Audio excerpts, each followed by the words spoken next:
Hey, I'm Jenna, a 40-year-old tattoo artist. To keep it simple, about 10 years ago, my stepdaughters, my husband's adopted daughter, biological father was sent to prison. He got himself locked up after trying to extort money from our family, and he picked up a few other charges along the way. My husband, Mark, was the one who introduced me to Reddit and even made the first post. He'll have all the details about Mia's biological father if you're interested. My background? Well, let's just say it's a bit colorful. Back in my early 20s, I went by the name Luna Blue online and made, well, adult content.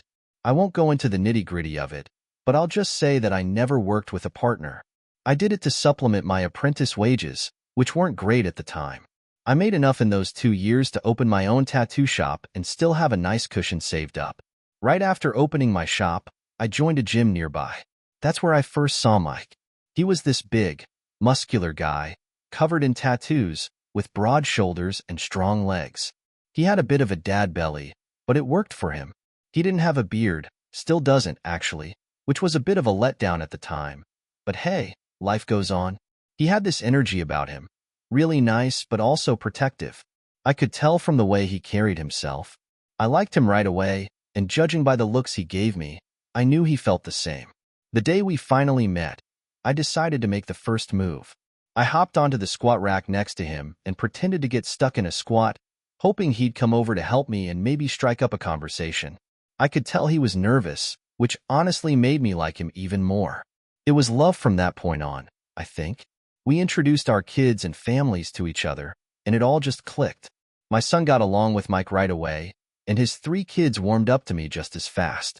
Before long, our kids became our kids, and it felt like one big family. I won't lie, things with his ex, Laura, were a bit awkward at first, but I grew to love the dynamic. In fact, Laura, who's 43 now, is one of my closest friends. She even officiated our surprise wedding. Mike has accepted me for exactly who I am, past and all, and we're each other's person.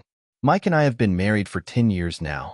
Shortly after the wedding, I supported him in his decision to quit teaching and pursue his dream of opening a gym. A big space opened up a few doors down from my shop, and we thought, why not? It's been a huge success. 4 years ago, I handed my stepdaughter, Emma, the keys to my original shop on her 21st birthday. She's an incredible artist and has been running the place ever since, with me guiding her along the way. Mike even converted one of the rooms in the gym into a little tattoo studio for me, where I now work 4 days a week. The reason I'm sharing all this is that Jake, my stepdaughter's biological father, got out of prison a couple of months ago, and now it feels like everywhere I go, he's there. He even tried to sign up for a membership at Mike's gym, but thankfully, Mike shut that down right away. Still, whenever I go out for coffee or run errands, I see him, just sitting there, staring at me. I haven't felt safe going anywhere alone. Things really escalated last week. Mike was closing up the gym for the night, and I was waiting for him in the car when Jake showed up. He knocked on the window, and I froze. He started rambling, saying, "I love you, Luna. I've loved you ever since I found your photos all those years ago. I knew they were meant for me. We can start a life together. I can take you away from all of this." Right then, Mike came out of the gym, grabbed Jake, and threw him to the ground. When Jake stood up, Mike grabbed him by the collar and told him to stay away from our family or face the consequences. Jake took off running. Mike got into the car, pulled me into the passenger seat, rested my head on his shoulder, and kissed the top of my head. We went straight to the police, but they told us they couldn't do anything unless there was a physical threat. I've never felt this scared before, never this vulnerable. Hearing someone call me Luna after all these years made my skin crawl. I'm not ashamed of my past, but it's something I didn't need to be reminded of like that. This week, I've been clinging to Mike like a koala to a tree. He's been amazing. He put AirTags on everything. My car, my phone. He even sewed one into my favorite jacket. He tries to hide it, but I know he's scared too. We've also filled the kids in on what's going on. Emma isn't handling it well. She's 5 months pregnant, and the stress is the last thing she needs. Lily has been wonderful, checking in on us twice a day from her university. As for the twins, Ben and Max, they've been trying to act tough, saying they want to handle it themselves. But they're only 16 and 15, so I know that's just bravado. Still, They've been a huge help, always making sure I have everything I need. We've recently had to take in Emma and her fiancé, Alex, 25M. Alex happens to be my cousin from Portugal, and he and Emma met at our wedding celebration in the Algarve when they were still teenagers. They've been inseparable ever since. The reason they've moved in with us is because Jake started showing up at Emma's antenatal appointments. Her pregnancy has been classified as high risk, so she's being monitored quite a bit. At first, he would just sit there and stare at her, but at the last appointment, things took a turn. He actually approached her, reached out, and touched her belly, saying he couldn't wait to be a grandfather. According to Emma, this happened while Alex was booking their next appointment. When Alex turned around to see some strange man touching Emma's stomach and Emma looking distressed, he completely lost it. He grabbed Jake and physically threw him out of the clinic. After that, Emma explained our complicated history with Jake to Alex. Not taking any chances, Alex insisted they stay with us until the baby is born, saying that she would be safer with him and her father nearby. Our daughter Lily recently came back home from college for the summer, and Milo decided he's going to stay here full-time too, wanting to be around to help look after his sisters and me. Frankie feels the same way, but since he lives with us full-time already, nothing's changed for him. I could tell Mike felt a lot more at ease knowing that all his kids were under one roof. Honestly, despite everything, it's been heartwarming to see how close the kids are. If there's any silver lining to this mess, it's how they've come together, almost like we've gone back in time. Movie nights, playing games, Emma and I sitting at the table sketching and comparing drawings. It's brought some comfort amidst all the chaos. Last week, Lily, Frankie, and Milo decided to stay late at the gym to close it up. They do this sometimes so they can have the place to themselves for a couple of hours. Mike was hesitant but eventually agreed, knowing the three of them could look out for each other. After their workout, Frankie and Milo waited outside the women's changing room while Lily got dressed. From what they told me later, about 5 minutes in, they heard Lily scream. They ran into the changing rooms and saw Jake walking toward her, with a menacing look in his eyes. He was mumbling something about having known me when I was her age. Desperate to protect their sister, the boys didn't hold back. The gym security cameras caught them dragging Jake's unconscious body through the building and dumping him by the bins behind the gym. Mike, bless him, managed to erase the footage, but after that, he was convinced none of us were safe. After a long discussion, Mike, Laura, and I made the tough decision to send the kids to Portugal for a while, maybe even a few months, until we can sort all of this out. My brother, Sandy, moved there a few years ago after my paternal grandparents passed, and he's been living in the family house ever since. We know the kids will be safe there, far from all this mess. Alex is thrilled that the baby will be born in Portugal. Yesterday, we said our goodbyes. It was harder than I ever imagined. Mike cried in a way I've never seen before. You could see the fear in his eyes, not for himself but for his family. I knew because I felt exactly the same way. Laura stayed behind. She couldn't bring herself to say goodbye, and she and her partner, Megan, are moving into our place for the time being. I guess there's safety in numbers. As we were leaving the airport, things took a terrifying turn. A man in a trench coat jumped out of a taxi and lunged toward me. Mike instinctively shoved me out of the way and turned to face him. Suddenly, Mike dropped to his knees, clutching his stomach. It was Jake. He stabbed Mike in the gut and then delivered another blow to his chest before running off. Mike collapsed on the ground, motionless, as blood poured out of him. I rushed to him, holding his head in my hands, screaming and crying uncontrollably. I'm writing this from the ICU, sitting next to my Mike, who's on life support. The doctors are still assessing the severity of his injuries. They told me he was lucky not to have any major organs hit, but the stab to his chest was just centimeters from his heart. Their main concern now is the significant blood loss. I don't know what I would do without him. I can't even bear to think about what life would look like without Mike. Laura's been a rock for me through this. She came to the hospital as soon as she heard. Megan wanted to be here too, but she's holding things down at home. Some of you might be wondering how I can even write this while the love of my life is fighting for his. To be honest, I'm not really sure. I guess it gives me a small sense of control in a situation where I feel completely powerless. I'm praying that my next update brings better news. 2 days after my last post, Mike finally woke up. The moment his eyes fluttered open, I couldn't hold it together. I just broke down, wailing with all the emotions I had been holding inside.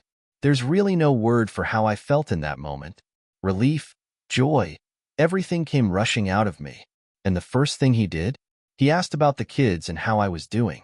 This man had been centimeters away from death, and yet his first instinct was to check on his family. God, I love him so much. I filled him in on everything that had happened, explaining how quickly it all went down. I also told him that the police haven't been much help. Even though I got a good look at Jake, the airport cameras didn't catch a clear shot of his face. When they brought him in for questioning, he had an airtight alibi, with someone to back it up. After Mike and I made the call to the kids to let them know he was awake, we assured them that the doctors were confident he'd make a full recovery. I stayed by his side until he was transferred from the ICU to a general ward. Once we were settled in the new room, he took my hand and gently insisted I go home to rest. I refused at first, but then he looked deep into my eyes and said, "Jenna, go home, sweetheart. I can see how exhausted you are. I'll be fine here. Molly and Megan are at the house. Go get some rest. I love you." As soon as he let go of my hand, he fell back asleep. Taking his advice, I headed home. I was eager to share the good news with Molly and Megan, knowing they'd both be relieved. But when I pulled into the driveway, Megan was already speeding off, driving away like she was in a rush. I walked into the house to the sound of sobbing coming from upstairs.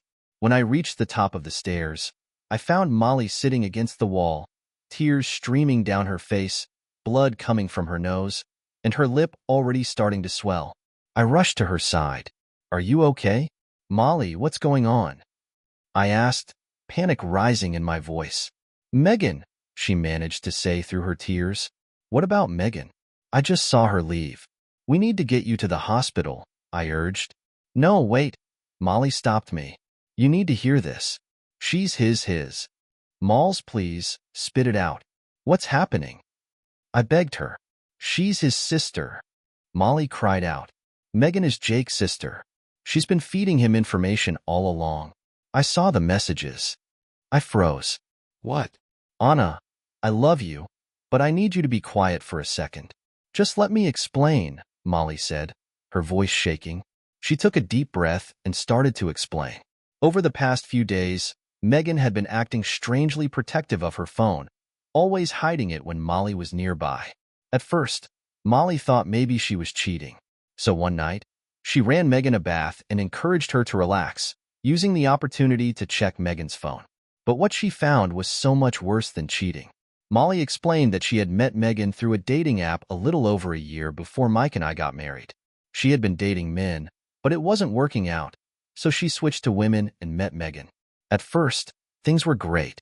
Megan liked her, but when Molly started opening up about her past and her kids, Megan realized something that changed everything. Molly was the girl who had gotten pregnant by her brother, Jake.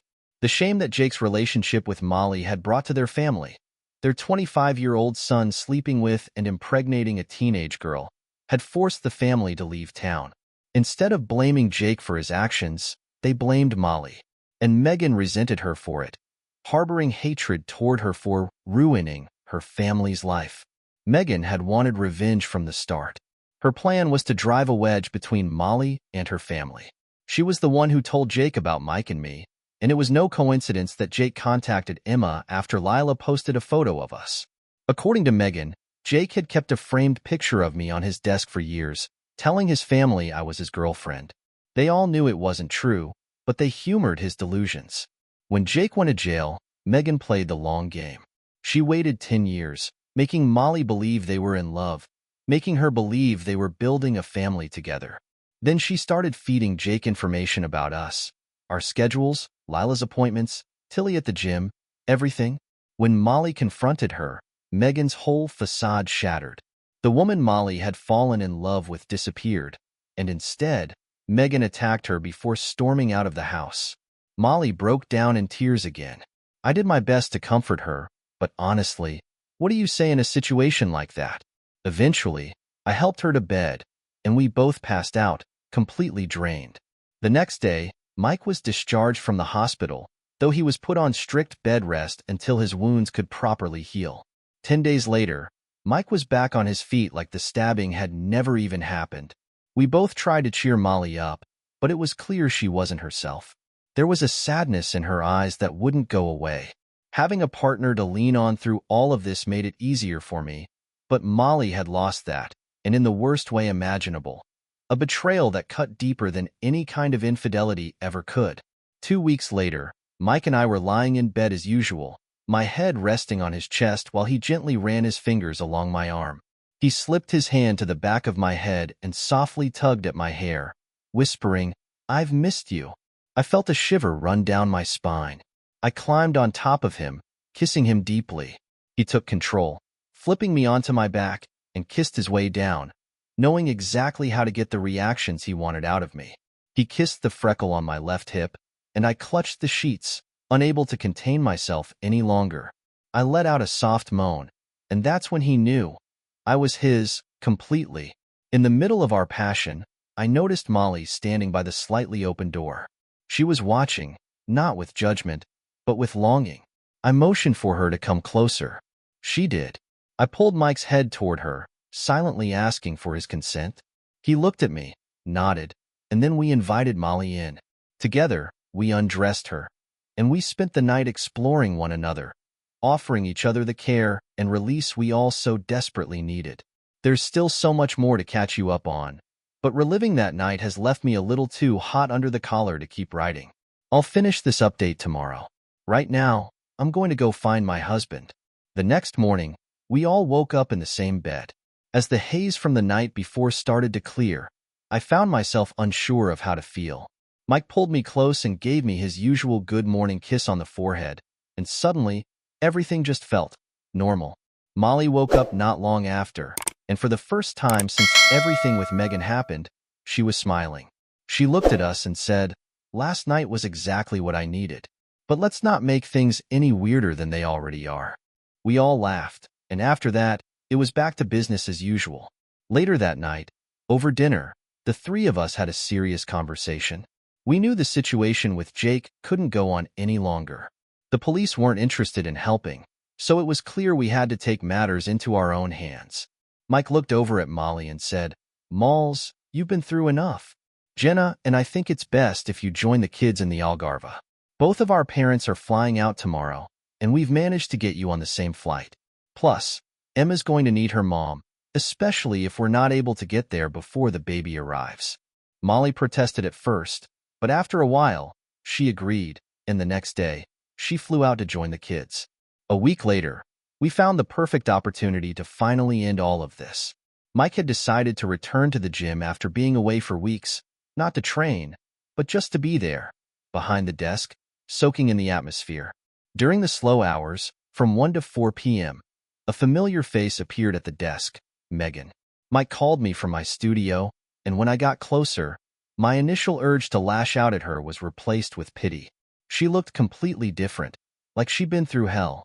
Her once vibrant eyes were now sunken and dark, and her thick blonde hair had turned brittle and wispy. Whatever she had been through had clearly taken its toll. She slid a note across the desk and spoke in a voice that sounded fragile, like a woman much older than she was. "Please, stop him," she said. "This is his number.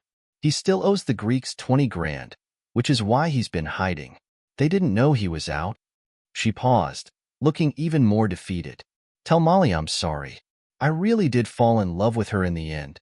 We stood there, watching as she walked out of the gym. The woman I had once seen as strong and proud was now just a shadow of her former self, aimlessly floating along. She stood by the side of the road for a moment, and before we could react, she threw herself in front of an oncoming bus. Just like that, she was gone.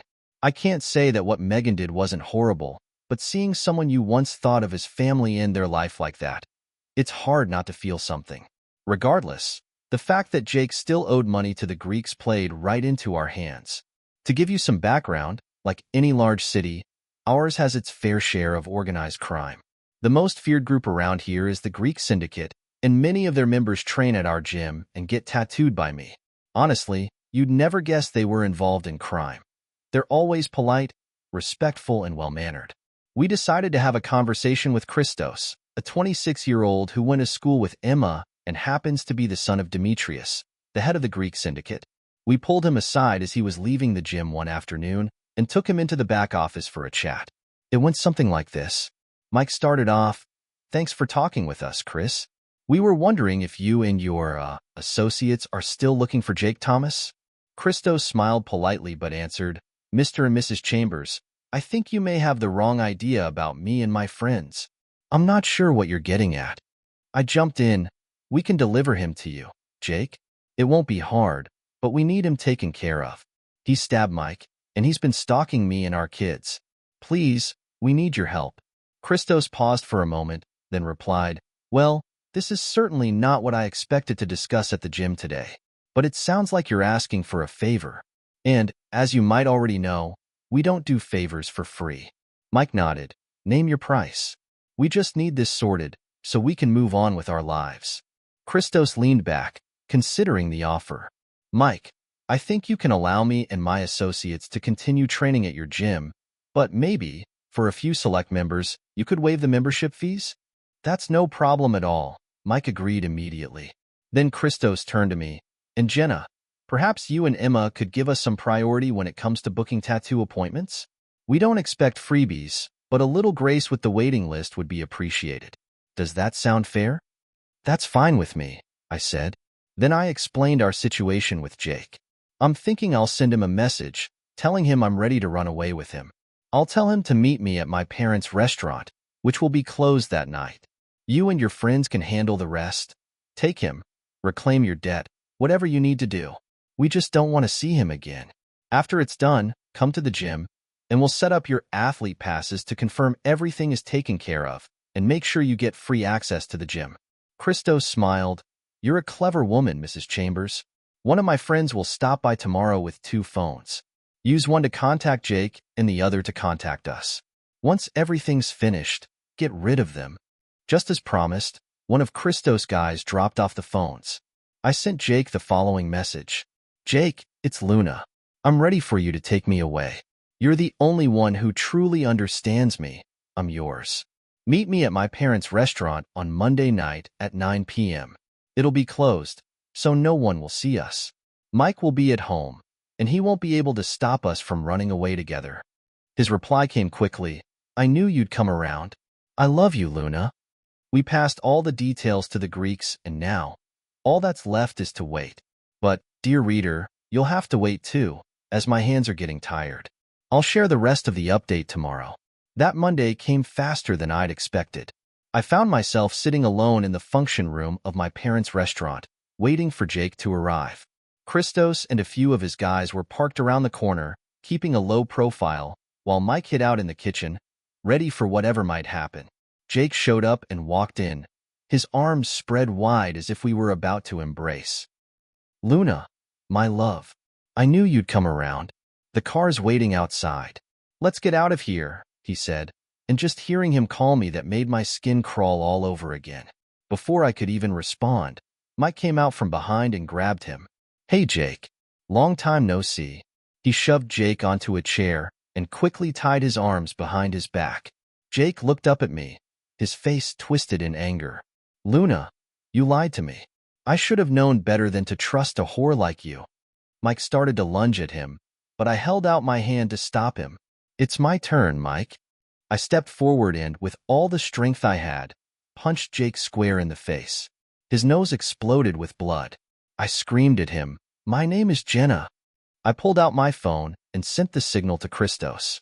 Within moments, Christos and 4 of his guys entered the room. Jake's eyes went wide with fear. Christos wasted no time. He grabbed a cushion from one of the chairs, placed it over Jake's face, and pulled a silenced pistol from his waistband. 3 shots, quick and quiet. Jake was gone. No drama, no fight. Just like that, he was dead. Christos looked at his crew. "Andreas, Eros, take Mrs. Chambers' phones. Then, grab this piece of trash and get him in the car. Nicholas, Helios, I want you 2 to clean everything up. Make sure it looks like nothing ever happened here." The 4 of them went right to work, and Christos turned back to Mike and me, both of us standing there in stunned silence.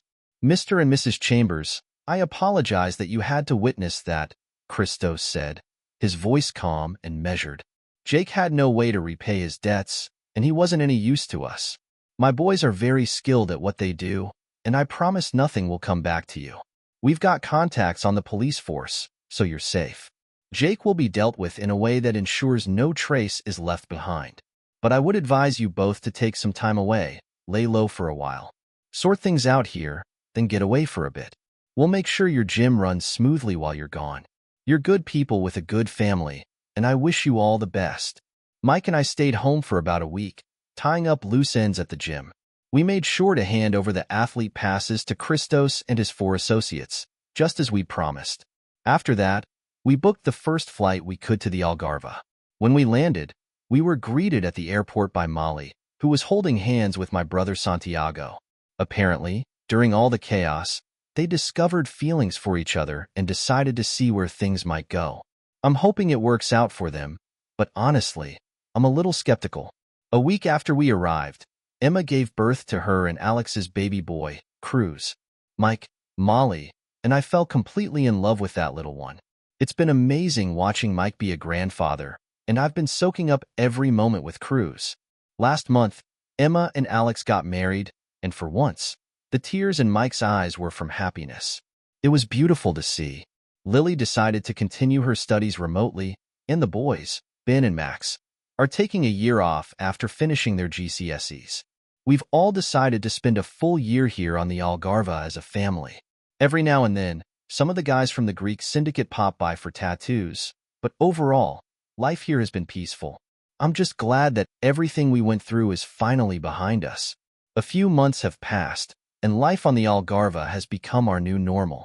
It's strange how quickly you can adapt when you're in a place like this, surrounded by family and the calm of the ocean. Mike, Molly, and I have settled into a rhythm. Mornings are spent taking long walks on the beach, afternoons lounging by the pool, and evenings watching the sunset with a glass of wine in hand. There's a serenity here that I didn't think we'd ever find again after all that happened. It feels like we've been given a second chance to breathe, to heal, and to just be. But as peaceful as it's been, the events of the past year still linger in the back of my mind. Jake's death didn't haunt me the way I thought it might. In fact, I'm relieved he's gone. He was a shadow over our lives for so long, and now, for the first time in a decade, we don't have to look over our shoulders anymore. That chapter is closed. Yet, even with that relief, I find myself lying awake some nights, replaying everything in my head, wondering how we ended up here, how we survived it all. Mike's been amazing, as always.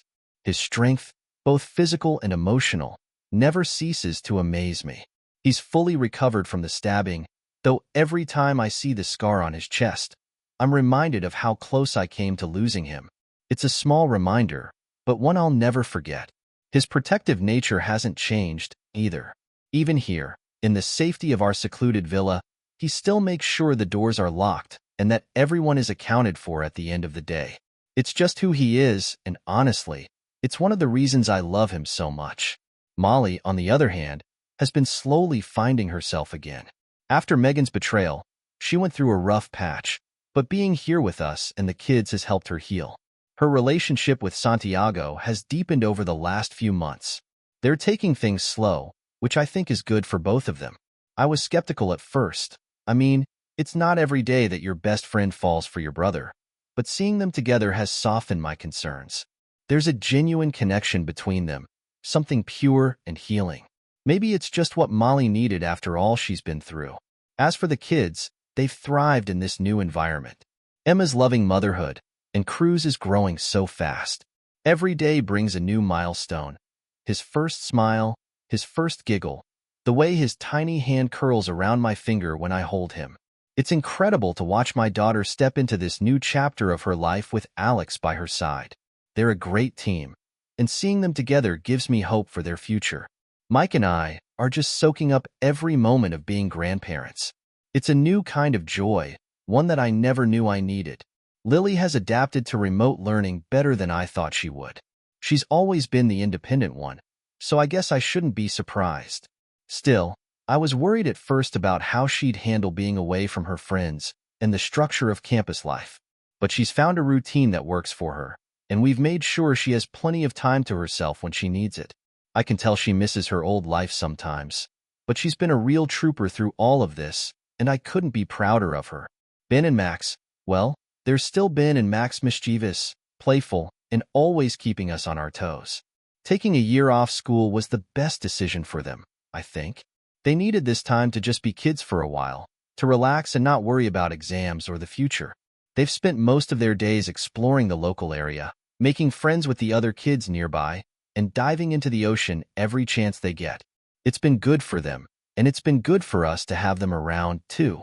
Their energy is contagious, and it's hard not to smile when they're laughing and playing. One day, while we were all gathered around the table for lunch, Santiago brought up an idea. He suggested that we consider making the Algarve a more permanent home. At first, the idea seemed absurd. How could we leave everything behind? The gym, the tattoo shop, the life we'd built back home. But as we sat there, looking out at the sea, with the sun shining and the kids playing in the distance, the idea didn't seem so far-fetched after all. Mike leaned back in his chair, running his hand through his hair. "You know," he said, "there's something to be said about this place. I haven't felt this calm in, well, I can't even remember how long. What if we did stay, at least for a little while longer?" Molly nodded. "I agree. I'm not sure I'm ready to go back just yet. I don't think I can face it all again. Not now." I looked at both of them, surprised. "You're serious? You'd really consider staying here longer?" Santiago grinned. "Why not? You've got everything you need here. And if you ever want to go back, the gym and the shop will still be there.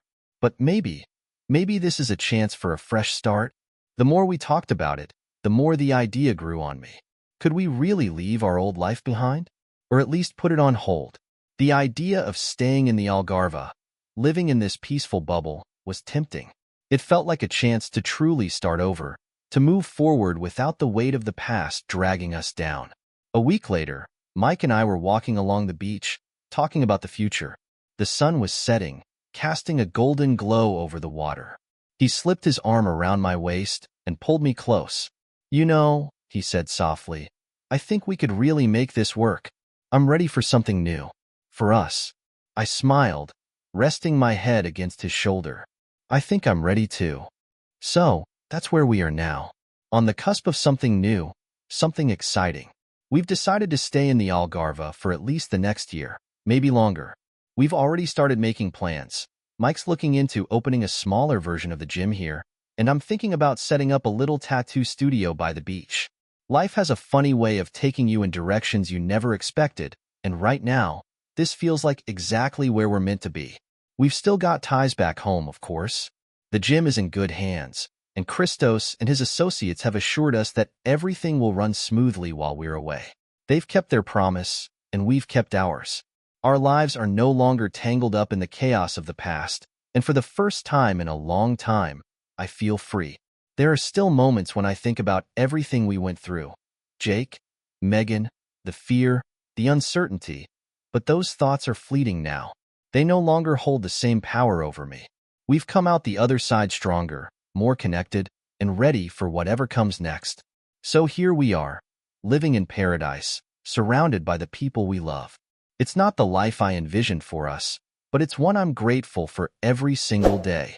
And as I sit here, looking out at the ocean, I realize that sometimes the hardest battles lead to the most beautiful destinations.